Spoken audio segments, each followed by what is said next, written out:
All right. So, so right now I am with the Director of Conservation at the South Carolina Aquarium, Albert George. Good afternoon, sir. How are you doing? Good. How you doing, Parker? Oh, I'm doing well, sir. The topic that I wanted to interview him about was ocean acidification. Mr. George, how would you define ocean acidification? Basically, ocean acidification is exactly what it is. Basically, when you have increasing level of CO2, carbon dioxide going into the atmosphere, the largest CO2 sink in the world, as well as the largest heat sink in the world, is the ocean. The more CO2 that is dissolved into the ocean causes the ocean to acidify, which is problematic. So that's kind of the nuts and bolts on the basic level. What's going on with ocean acidification? I have a question. Is acidification of the ocean a natural process, or is it entirely man-made? Well, you realize the natural pH. Let's qualify something, Parker. All right. Um, Geologic time, right? Yes. Billions of years. Okay, and so let's be real about the fact that the Earth has been around for over 4.5 billion years, right? Yes, sir. And so we know that it went through a forming process. We know that basically the atmosphere formed here like as a miracle, and water formed as another miracle as a part of the process, right? Yeah. So we all know that basically at some point there was like limited oxygen, biothermal vents, a primordial soup that then eventually a lot of people believe it was an asteroid that brought in some contaminants that basically made things the alchemy right or the chemistry right for oxygen to form and for the current water day cycle to form, right? Yeah. So I just want to qualify to say that when we talk about oceans, we talk about the oceans as in the last maybe I'm gonna talk about oceans from the last maybe 10,000 years. All right. It's the last ice age, right? Yes. So the bottom line is, since the last ice age, one of the key things that we have experienced on this earth is a relatively stable climate, which also meant we've had a relatively stable pH on the ocean level as well. All right. I'm defining, I'm purposely bracketing my comments towards the last 10,000 years since the last ice age. And with that, to answer your question, the acidification that we are experiencing now, in a lot of ways, is a result of increased CO2 or carbon dioxide in the atmosphere. And there's compelling scientific evidence that this is because of man-made generation. The acidification that we're seeing is, and the climate change that we're seeing is actually man-made or induced. There's empirical evidence that state now. The data that you would want, the reference point for that would be the Killing curve. Professor Killing was the one who created the most accurate measure of greenhouse gases in the atmosphere, which include both CO2, methane, and basically the Killing curve is the reference point for the parts per million, parts per million that we sort of are seeing these upticks in sort of this man-made generation of greenhouse gases. All right, sir. So I kind of from that like CO2 like is naturally absorbed by the ocean. However, because we've been adding so many because mankind has been adding so much more CO2 into the atmosphere, so much more is being absorbed, and then you have the process of acidification, pretty much. Yeah, and so the cool thing about this and it gets me excited is when I was studying like analytical chemistry, right? When I was like your age, I didn't understand how the chemistry was important, right? I didn't understand acid. We did all this acid-based solution stuff. Yes. And, I'm thinking this is just stuff that some random science teachers won't study. Literally, 30 years removed from that, right? Yes. Experience, it's important stuff, right? All of those things about acid, acidification, basic solutions, because basically what creates an acid, right? What's Yeah. an acid? Like hydrogen ions. Yeah. That's right. And so basically, it's the process through which most CO2 being added to the ocean, it then creates, it's interacting with calcium carbonate. And so that, interaction with calcium carbonate, on one hand, if it's slightly, the key thing you have to realize that this what gets me excited about talking about this is calcium carbonate does not dissolve in pure water. right? No, it doesn't. Yeah. And so because if that happened, then we wouldn't have any coral reefs. We wouldn't have any shellfish, things like that. And so calcium carbonate does not dissolve in pure water. And so the notion of it skewing towards, basically have mentioned that's all collective properties, right? For it to be able to come out of solution is important for those things that are calcareous, right? Yeah. But when you have the solution being changed, where you're almost changing, when you change the pH of the water and make the water more acidic, that's what loves acidity in terms of as something that can dissolve it. All right. Carbonate. And so literally, the more you increase the acidity of the water, you increase the capacity to dissolve calcium carbonate, right? Yeah. And so the cool thing is that this is all colligative properties. This is the same stuff that you study in any analytical chemistry class, but it's playing out on a global scale. All right, sir. So, a question. So, so with me, I have a the reaction, like the full reaction of like the dissolving of CO2, and like CO2 plus H2O equal like H2O, like water, makes carbonic acid, and then then carbonic acid sometimes decays and forms hydrogen ions, and then it forms bicarbonate. So, is there a reason why the creation of carbonic acid bad is because it essentially the bicarbonate's unable to bond with calcium, so then then animals can't use it to make up their shells, or is there another part of the chemical reaction? It's actually the reverse model, right? Oh, okay. The more you increase the acidity of the water, the greater the capacity of the water to put that calcium carbonate into solution, right? In the sense that it increases this affinity for the ability to have calcium carbonate as a solid, right? Oh, yeah. So basically, the water becomes more sticky, to put it in like layman terms. Yeah. The water becomes more sticky in relation to the calcium carbonate.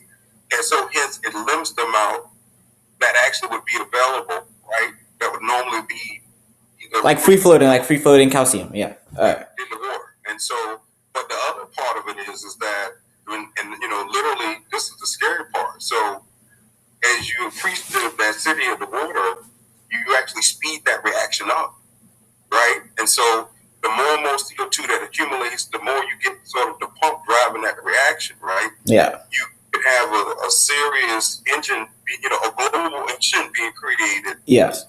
Literally put anything that's calcareous in jeopardy, right? Yeah. And especially if it needs it to sort of for building purposes and things of that nature, being able to use that excess or freely available, or what used to be freely available calcium, that would be in the water for shell building or for coral building. So do the hydrogen ions kind of like remove the carbonate from the calcium, or is it? Well, it's, like I said, the colligative properties that, one of the key things of any acid reaction is that when you have the increased release of the hydrogen serves as that entity, that driver of acidification, right? Yeah. The more you sort of have those free hydrogens go into solution, they then sort of tend towards creating these acid-related interactions, right? Yeah. So it's not so much about it's about the total water chemistry being altered, and the more it becomes acidic, the more that water itself becomes a better solvent for calcium carbonate. Oh, okay. So basically, water with more hydrogen ions then like increases the rate of dissolution of calcium carbonate, because typically like the hydrogen ion water would be used to break down aragonite, which would be used to form calcium carbonate, right? Yeah, because here's the deal, and this is cool when you look at like I said, I go back to my days of analytical chemistry, is that when you think about any type of chemical reaction, right, you need to be able to have the availability of something, right? Yes. That basically could either speed or create the reaction. So like equilibrium, like on like both sides, yeah. Okay. And so here's the deal: when you have to increase CO2 in the atmosphere, as we said when we started the conversation, the ocean is the greatest carbon sink in the world. Yeah. When you have that enter into the ocean cycle, it is literally a chemical reaction which occurs, which then releases that sort of additional hydrogen, which has the negative feedback of creating a more acidic solution, right? Oh, And okay. the more the solution becomes acidic, then that solution becomes a greater solvent for calcium carbonate in terms of its ability to dissolve it into solution or keep it suspended in solution. Yeah. So, all right. So another question. So, what is the importance of an abundance of aragonite in the ocean in terms of calcareous organisms? Well, I say like this, and this is a thing that why I think it's great that you asking the question, and why I think it's great that you go on these trips like with the Franksky Kids Foundation. Is the earth and everything in it is interacting with each other. And the thing that most people don't understand is it's interacting at scale. Yeah. On a global scale, yeah. That's right, on a global scale. It's not in the test tube, right? And the thing that I literally, when I was getting ready for this call, and I was just like sitting there just having a moment to think, we can go through the recent amount over 40 years of thinking about chemistry and, by all the things I've learned is, I never, when I was your age, I never thought, we always were taught that the earth was so big that we couldn't impact it. We were kind of sold on that false belief that, humankind couldn't impact Earth because Earth is too big, right? Yeah. That's not true. And the problem is that it's not so much that the availability of argonite is the issue. It's the question is, what are you putting out there into the Earth system that's interacting with the argonite, that's interacting with the calcium, interacting with the carbon, interacting with the water, that lead into a result, right? Yeah. And the only thing, so it's not about one facet of it just being available. It's about, are we doing anything that would tip the balance of the whole Earth system, that would skew it in a direction that it hasn't been naturally in for at least the last 10 to 15,000 years? That's the question. Oh yeah. So since you mentioned like 10 to 15,000 years, oh wait, also I'm getting a little like echo on your line. If you could you turn down the volume on yours a little bit? Not a problem. Wait, all right. Okay, I don't hear myself anymore. Can you hear me still? Yeah, I still hear you. Oh, thank you, sir. Okay. So since you mentioned 10 to 15,000 years, has there ever been a period of time where there's been a rapid acidification? Well, I mean, or like acidification in general? It doesn't have to be rapid, but like a period of like acidification. Well, I mean, the only reason why I put it in geologic time is that the Earth system has been evolving for 4.5 billion years, over 4.5 billion years, right? Yes, I love the use of the word evolving, yes, because yeah. And so my point is that we have, these are some sad points. The sad point is that we know more about maybe Mars than we do our own ocean, right? In terms of how much we've invested in studying it, right? Yeah. And the reality is, what we have had a chance to study, we know that at one point, a lot of people believe that life started in the ocean, right? That basically somewhere around some type of, geothermal vents or biothermal vents. Yeah. That life probably started in an annex in an anaerobic or non-oxygen based environment. Right? Yeah. That's and so the only reason I frame that as a point of reference is that, sure, there was a time in probably in the geologic evolution of the Earth where the system was sort of evolving to create what is the modern day Earth, that you had sort of some oscillations, right, in sort of the chemistry, the overall chemistry of things, right? And so, again, the unfortunate part of that about this is that we haven't really explored or really delved deep enough into our own Earth history to know that in finite detail, right?